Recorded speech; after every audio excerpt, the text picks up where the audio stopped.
The room went still. A wood-paneled probate courtroom in downtown Atlanta, summer of 2019. Every chair full, every breath held.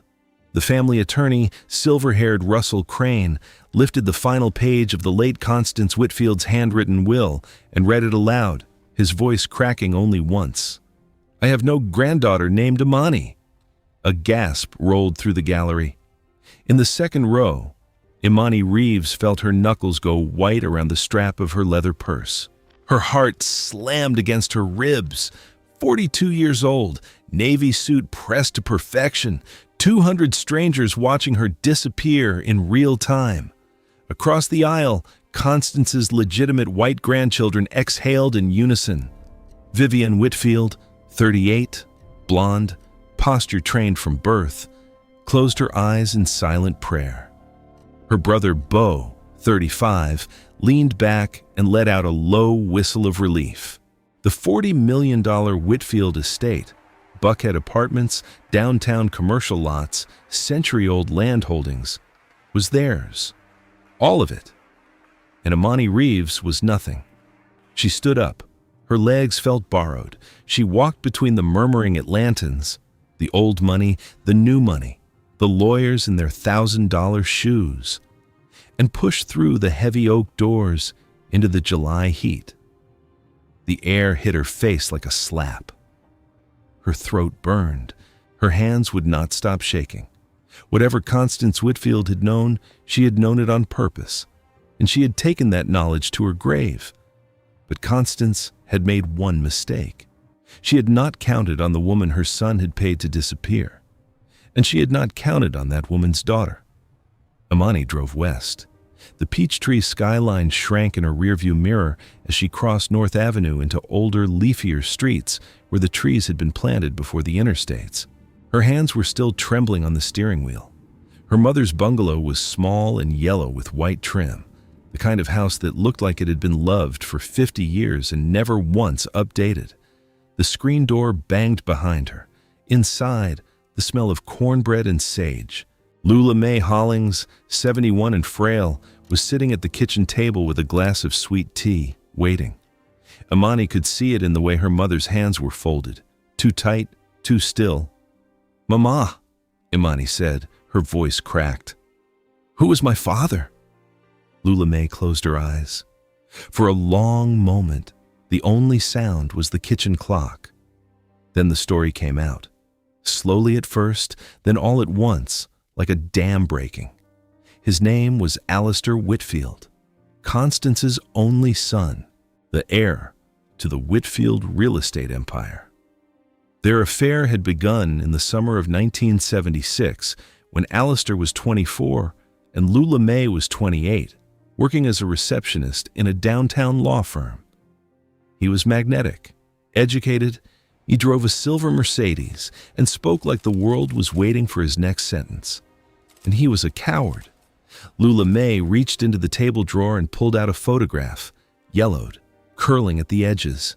A young man in a seersucker suit, standing on the steps of a Buckhead mansion, his arms slung around a much older woman with iron gray hair and cold, triumphant eyes.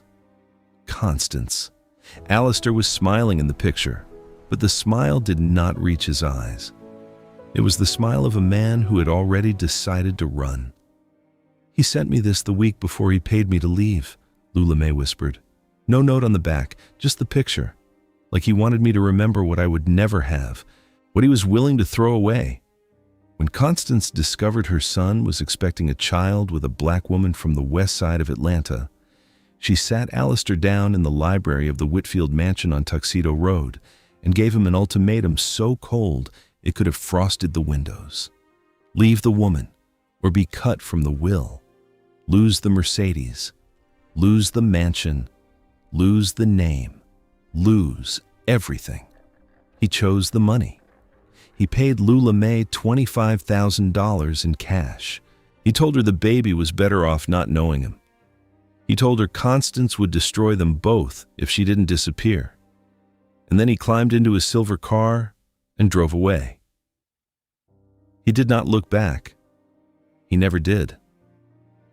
Lula May packed one suitcase. She took the bus to her aunt's house in College Park. She had Imani 3 months later, alone in a county hospital with a nurse named Estelle, who held her hand and told her she was going to be just fine. For 40 years, Lula May said, the Whitfield matriarch had quietly followed them. School records, loan applications, Imani's graduation from Spelman, Imani's admission to law school, Imani's name on the door of her own firm. Constance had collected it all, filed it, watched. There was one detail, her mother said, her voice barely audible, that I never told you. About a sealed envelope, about the Whitfield vault. Imani's heart stopped. What envelope, Mama? Something Constance gave me the day I left, something I was too afraid to open, something I buried inside a copy of Alistair's law school yearbook and left in a safety deposit box I have not touched in 40 years. The kitchen clock ticked.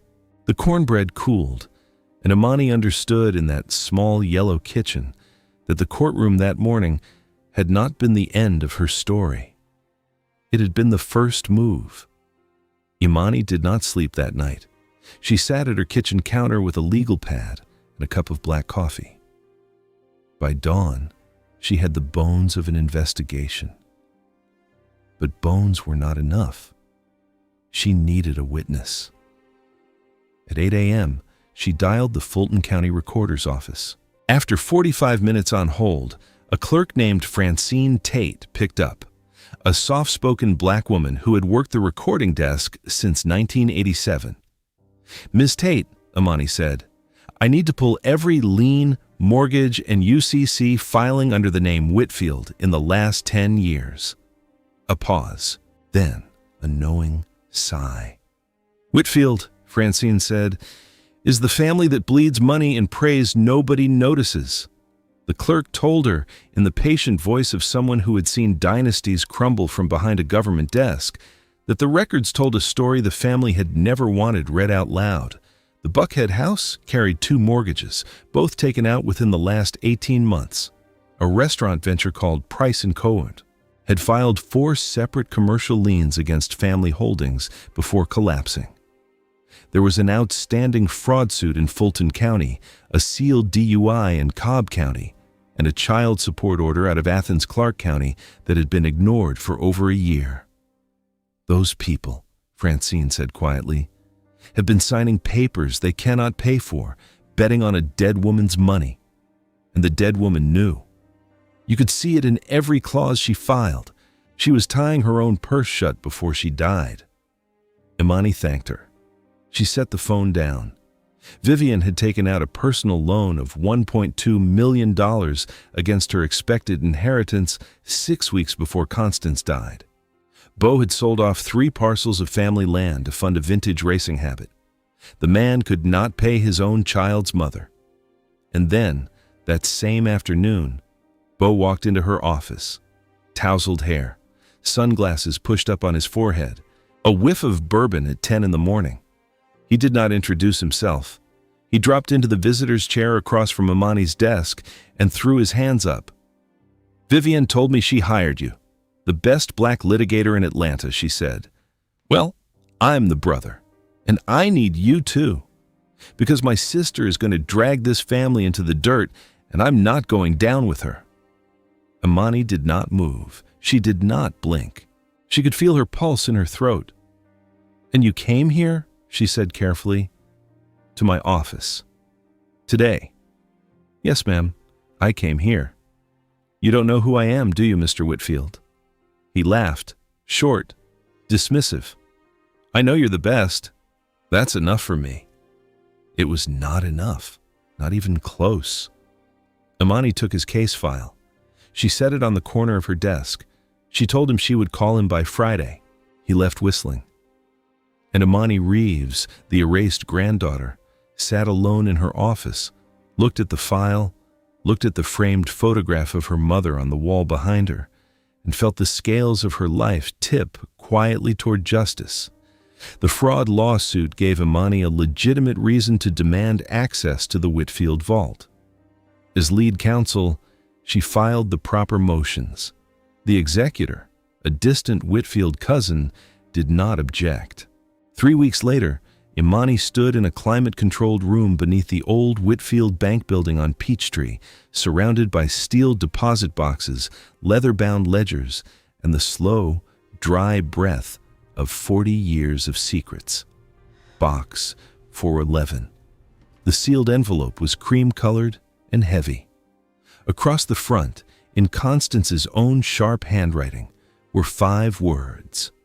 "Do not open." C.W. Imani broke the seal. Inside were 3 documents.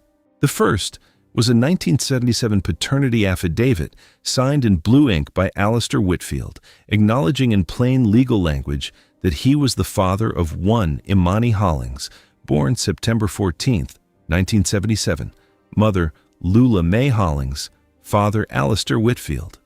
The signature was shaky. The witness was a notary named Walter Price, Calvin's grandfather.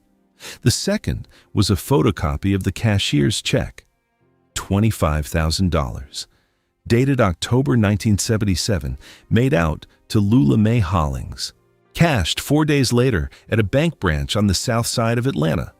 The third was a single page torn from a leather diary. Constance's handwriting, cramped and furious. The girl must never inherit. The bloodline ends with the legitimate line. If Alistair has any honor left, he will make certain of it. If he does not, I will. The Hollings woman was a lesson. The child will be a consequence. Below the entry, in a different pen, dated 1981, were 4 more words. She looks like him. Imani's hands began to shake. The room tilted.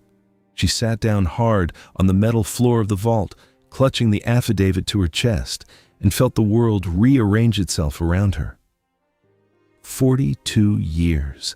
42 years of erasure, and here, in a single envelope, in a single box, in a single vault, was the proof of everything, the signature, the bloodline. The lie. She stared at the affidavit for a long time. The fluorescent light hummed above her. The vault door stood open behind her. And then she picked up her phone. She did not call the press. She did not call her mother. She called Vivienne. "Meet me at the firm," Imani said.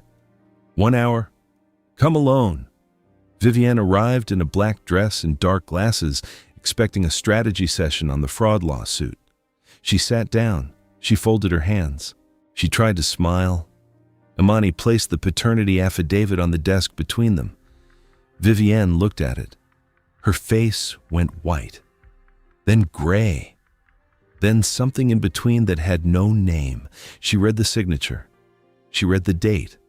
She read the witness line at the bottom of the page. Her own grandfather's name. "Alistair," Vivienne whispered. "That's my grandfather." "Yes," Imani said, "and he is also my father." The sound Vivienne made was not a word. It was a small, animal sound, the kind a person makes when the ground disappears beneath them. She pressed both hands to her mouth. Her shoulders began to shake. Then, slowly, she began to talk. The non-disclosure agreement, she said, had been signed 7 years before the will reading. Constance had summoned her to the Tuxedo Road mansion one afternoon and laid out the truth. Alistair had a child. The child was a woman now. The child was, in fact, the most capable Whitfield of her generation, though Constance never said her name aloud. Vivienne was told that if the truth ever came out, the Whitfield estate would collapse. The legitimate heirs would be exposed as the products of a 40-year fraud. The entire family structure was a fiction built on a single act of cowardice. "Sign the NDA," Constance said, "or be cut out yourself." Vivienne signed. "And the line in the will?" Imani asked. Her voice was very quiet. "I have no granddaughter named Imani." Was that an erasure? Vivienne closed her eyes. The tears came down freely now. "No," she whispered. "It was a trap. Grandmother knew I was failing. She knew Beau was bleeding the estate. She knew that one day the legitimate line would need to be saved by the illegitimate one. She could never publicly name you. She could never publicly acknowledge you. But she could force you to fight. She could force you to come forward. She could force you to demand what was yours." She looked up at Imani, her face a ruin. "And you did. You walked out of that courtroom. You came to this office. You signed the engagement letter. You found the vault. You opened the envelope." A long silence. The hum of the air conditioning, the tick of a clock on the wall. "She never meant to erase you," Vivian said. "She meant to forge you." Imani sat very still. She looked at the affidavit. She looked at the woman across the desk. She thought of her mother, alone in a county hospital in 1977. She thought of the silver Mercedes driving away. She thought of 40 years of silence, 40 years of surveillance, 40 years of a name that had never once been spoken in the Whitfield mansion. And she understood finally what Constance had done. Not out of love, not out of justice, out of a desperate, poisoned, last-minute attempt to save a bloodline she had spent her entire life trying to destroy. She held every card: the affidavit, the check, the diary, the NDA, the name. And she had not yet decided how to play them. The following spring, in a federal courtroom in Atlanta, Judge Priscilla Hargrove, a black woman with silver locks and a reputation for not suffering fools, lifted her gavel once and the gallery went silent. "This court," Judge Hargrove said, her voice low and deliberate, "is being asked to overturn the last testament of Constance Whitfield on the grounds of fraud and undue influence. I intend to hear every piece of evidence, and I intend to take my time." Imani stood at the plaintiff's table in a charcoal suit, the affidavit in a clear evidence sleeve in front of her. To her left, Vivian sat as a hostile but compelled witness, hands folded, eyes cast down. Beau, somewhere in the back, had been advised by his own lawyer not to open his mouth. Imani called Vivian to the stand. "Mrs. Whitfield," Imani said, "please state for the court the nature of the agreement you signed 7 years before this will was read." Vivian's voice was thin. "I signed a non-disclosure agreement in the library of the Tuxedo Road mansion. My grandmother told me that Alistair Whitfield had fathered a child, that the child was alive, that the child had become successful. I was told to keep silent or lose my inheritance." "And did you keep silent?" "Yes." "For how long?" 7 years. Imani entered the NDA into evidence. She entered the paternity affidavit. She entered the cashier's check. She entered the diary page, the cramped Constance handwriting, the 4 words in different pen, dated 1981. "She looks like him." She read the diary line aloud, her voice steady, and let it hang in the air of the courtroom for a long moment before sitting down. A man in the third row let out a breath he had clearly been holding since 1981. The defense attorney objected. The judge overruled. The defense attorney objected again. The judge told him very quietly to sit down. Then, Judge Hargrove spoke. "This court has reviewed the 1977 paternity affidavit. The signature of Alistair Whitfield is notarized and uncontested. This court has reviewed the cashier's check for $25,000, dated October 1977, made payable to Lula Mae Hollings. This court has reviewed the diary entry of Constance Whitfield, which contradicts her own public statements and her own will. And this court has heard under oath from Vivian Whitfield that a non-disclosure agreement was signed under threat of disinheritance." The judge removed her glasses. She looked at Imani. She looked at Vivian. She looked at the empty chair where Constance Whitfield would have sat had she been alive. Constance Whitfield built this estate on the bones of an erased granddaughter. She watched that granddaughter rise. She collected her successes like trophies in a private drawer. And then, on her deathbed, she wrote her out. That is not testamentary freedom. That is cruelty, dressed in legal language. The will is hereby overturned. The estate is placed into court-ordered receivership. The court will hear applications for appointment within 30 days. She brought the gavel down once. The sound cracked through the gallery like a gunshot. Imani sat down slowly. Her hands were shaking, but her face was still. Across the aisle, Vivian pressed a handkerchief to her mouth. Not for grief this time, for relief. The Reeves name. 6 months after the ruling, the Imani Reeves Foundation announced its first class of scholarship recipients, 20 full rides. 20 black women entering real estate law at HBCUs across the Southeast. The applications had come in from 43 states. The selection committee had wept through every single one. The ceremony was held in the lobby of the Reeves, Marchand and Associates building, and every chair was full. Imani's partners lined the back wall in matching charcoal suits. Local news cameras lined the side aisles. And in the front row, leaning on a cane, wearing a lavender dress she had not taken out of the closet in 20 years, sat Lula Mae Hollings. When the first scholarship was announced, Imani walked to the microphone. Her hands were steady. Her voice was not. "This year's inaugural award," Imani said, "goes to a young woman from Decatur, Georgia. She is a first-generation college student. She works nights at a pharmacy. She wrote her application essay about her grandmother, a labor and delivery nurse named Estelle Bell, who spent 41 years catching other women's babies at Grady Memorial Hospital. Her grandmother died last spring. She applied anyway. She said her grandmother had told her, every woman who enters a room where she was not expected is a kind of midwife. She said she wanted to midwife deals that changed neighborhoods. She said she wanted to midwife contracts that built hospitals. She said she wanted to midwife legacies that outlasted the men who tried to bury them." The girl who stood up was small, dark-skinned, with her grandmother's hands. "Sloan Bell," Imani said, "please come forward." The room erupted.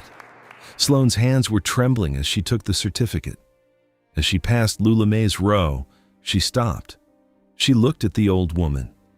She did not know why, but something in the old woman's face, the way her eyes were shining, the way her lips were moving in a silent prayer, made Sloan Bell bend down and take her hand. "My grandmother held your mother's hand the night you were born," Imani said quietly, for Sloan's ears only. "She never forgot, and neither did I." The room was silent. The lights were warm.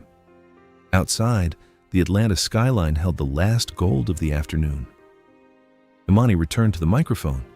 A reporter raised a hand. "Miss Reeves, did you forgive your grandmother?" Imani thought for a long moment. The gallery waited.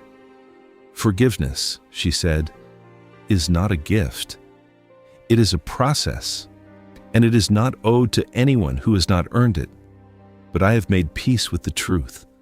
And the truth is this: blood cannot be erased by a will.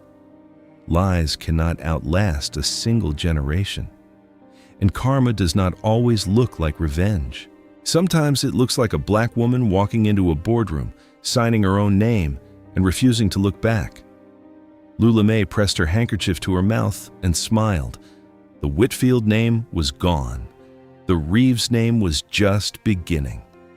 If this story moved you, share it with someone who needs to hear it. And I want to hear from you. Have you ever fought an inheritance battle? Have you ever carried a family secret in silence? Have you ever watched a wrongdoer lose everything they thought they owned? Drop your story in the comments. We are building a community here, a chosen family of people who believe in resilience, in truth, and in the quiet, unshakable power of a signature written in your own name. We will see you in the next one.